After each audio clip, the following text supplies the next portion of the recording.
Some doors should never be opened, but curiosity is a wicked thing. And once you hear something calling your name from the other side, it's already too late. I never believed in ghosts. Monsters? Maybe. The kind of creatures that lurk in the dark corners of your childhood nightmares. The ones you force yourself to forget once the sun rises. But ghosts? No. I was a skeptic through and through. The idea of spirits haunting the living always seemed like a desperate attempt to make sense of the unexplainable. I thought I was smarter than that, until I moved into that house. It was an old Victorian rental, too cheap for how massive it was, but I wasn't in a position to ask questions. I had just lost my job, my apartment, and most of my savings in the span of a month. When I found the listing online, I assumed it was a scam. $600 a month, fully furnished, just outside the city. It was the last line that gave me pause. Do not open the door at the end of the upstairs hallway. A ridiculous rule, laughable even.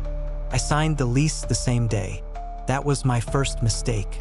The first night, the house smelled old. Not rotten, not decayed, just old, like pages of a forgotten book. The furniture was outdated, but everything seemed in decent condition. It was eerily quiet, the kind of silence that made your ears ring. I was exhausted, so I went to bed early.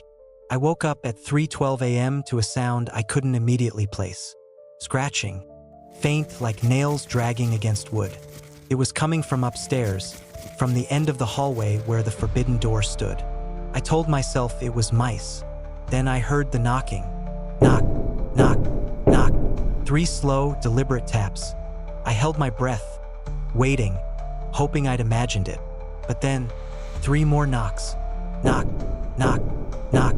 I turned on every light in the house and stayed awake until sunrise. The next morning, I pulled out my lease, suddenly curious about that strange rule. I had skimmed over most of the paperwork before signing, but now I read it carefully. There, at the bottom of the last page, was something I swore hadn't been there before. A handwritten note in deep red ink. If the door opens, do not speak to it. Do not look inside. Do not listen to the voices. I felt an unease set in my stomach. It had to be a joke, one of those urban legend-style warnings meant to scare off potential tenants. Still, that night, I locked my bedroom door. Paranoia creeps in. The knocking came again. 3:12 a.m. Always 3 knocks. Always slow. But now there was something else. A whisper. It was so soft, I almost didn't hear it. My name. A breathy, fragile voice whispering my name from behind that locked door. I stayed in bed, forcing myself not to move, not to breathe too loudly. But I swear, I felt something standing on the other side of my door, listening. By the end of the first week, I was a wreck. I barely slept. Every night, the knocking grew louder, the whispers more insistent. I tried everything, earplugs, white noise, sleeping on the couch downstairs. But no matter where I was, the knocking reached me. And then, on the 7th night, something changed. I heard the door creak open. It wasn't loud, just a soft, slow creak, like someone nudging it open an inch at a time. I was too afraid to look, but the mirror across the room showed me everything. The door was ajar, and something was peeking through the gap. It wasn't a person. Its face was hollow, as if the features had been stretched too thin. Its mouth was wrong. Too wide, too dark, the corners splitting into jagged edges. It was watching me. Then, in the reflection, I saw it smile.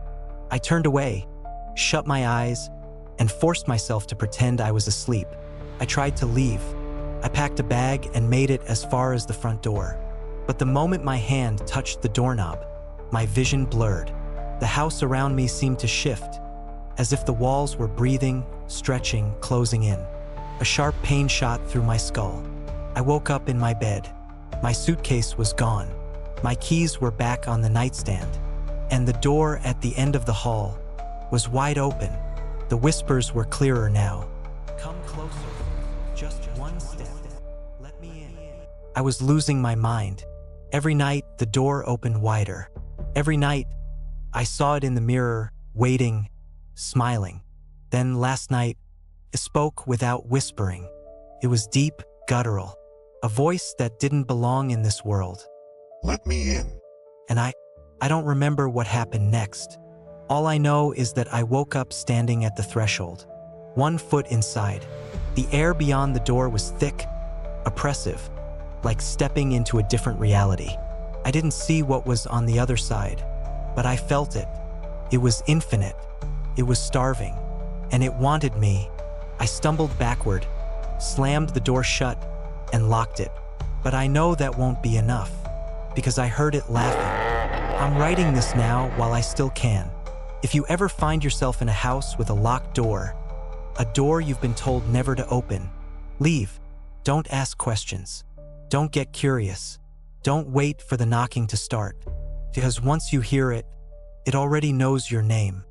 Some doors should never be opened, but curiosity is a wicked thing, and now you know the cost. If you enjoyed this chilling tale, hit the like button, subscribe, and turn on notifications so you never miss a Wicked Wednesday story. And tell me, have you ever heard something knocking when you were alone at night? Let me know in the comments. Thanks for watching Cabin of Whispers. See you next time.